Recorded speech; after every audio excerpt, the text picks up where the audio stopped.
శివా తవ పరిచర్యా సన్నిధానాయ గౌర్యా భవా మమ గుణధుర్యాం బుద్ధికన్యాం ప్రదాన్యే సకల భువన బంధో సచ్చిదానంద సింధో సదయ హృదయ గేహే సర్వదా సంవసత్వం.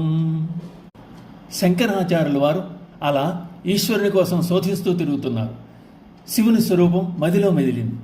ఈశ్వరుని తన వద్దనే శాశ్వతంగా ఉండిపోయే విధంగా చేసుకోవడం ఎలా అని ఆలోచించారు. విశేషమైన పద్ధతిలో శివుణ్ణి పొందాలన్న ఆలోచన వచ్చిందే తడవుగా ఈశ్వరునితో, దేవా, సకల సౌభాగ్యదాయకుడివైన నీవు పుంసగుణమును కలిగి ఉన్నావు కనుక కన్యలకు ఇష్టమైన వాడివి. సకల ప్రపంచము నీ నుండి ఉద్భవించింది కనుక సంతానోత్పాదకతను కలిగి ఉన్నావు. జగద్బంధువు కనుక నీ వద్ద బంధుత్వ గుణము అమితంగా ఉంది. సత్స్వరూపుడు గనుక సాధికారత్వ గుణము, జిత్స్వరూపుడు గనుక ఆరోగ్య గుణము, సదయుడు కనుక దయాళుత్వము మొదలగు వరుణుకుండవలసిన వరగుణములన్నీ నీ యందు నాకు స్పష్టంగా కనిపిస్తున్నాయి. అందుచేత బుద్ధి అనే నా కన్యకకు నీవే తగిన వరుడవు. నా కన్యక కూడా సద్గుణములు ఎన్నో మూర్తిభవించిన గుణవతి.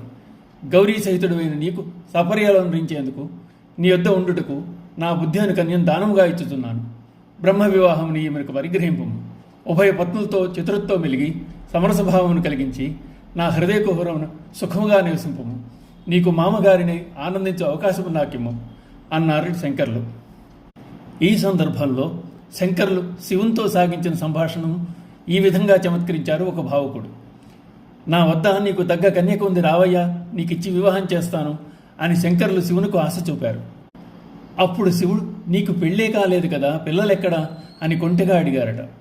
వెంటనే శంకరుల మీదలో బుద్ధి తళుక్కున మెరిసింది. శివునితో, బుద్ధి నా కుమార్తె, సుగుణాల ప్రభు, వినయ సంపన్న, బుద్ధిమంతురాలు, పెద్దల ఏళ్ల గౌరవ మర్యాదలు కలిగి, పైగా నీ యందు భక్తి ప్రపత్తులు కలిగింది అని విన్నవించారు. దానికి శివుడు, నేను వివాహితుడిని కదా, అందున నాకు 2 భార్యలు అన్నట్ట నవ్వుతూ, ఏమీ పర్వాలేదు, 2తో వెగుతున్నవాడి 3వ భార్య ఉంటే అభ్యంతరమేమున్నది అన్నారు శంకరులు. వెంటనే శివుడు, సరే ఇలరికన్నమంటున్నావు, మరి నాతో ఉన్నవారి గతేమిగాను అన్నదానికి శంకర్లు, గౌరీదేవితో కుటుంబ సమేతంగా కలిసి వేయించేయి, మీ అందరికీ సపర్యలు చేయడంలో సిద్ధహస్తురాలు మా అమ్మాయి అని చెప్పి ఒప్పించారట. శివుడు, ఇంతకీ మీ ఇల్లెక్కడా అని అడిగితే, నా హృదయమే మీ ఇల్లు కాదా స్వామి అని బదులిచ్చారట శంకరాచార్యుల వారు. ఆ విధంగా శివుడంతటి వాణ్ణి ఇల్లరిక బిడ్డలుడిగా చేసుకుని తన హృదయంలో ఆయన సాన్నిధ్యాన్ని అనుభవిస్తూ తరించారు శంకర్లు. శివుడు ఆయన భక్తికి కట్టుబడిపోయాట. ఓం నమః శివాయ.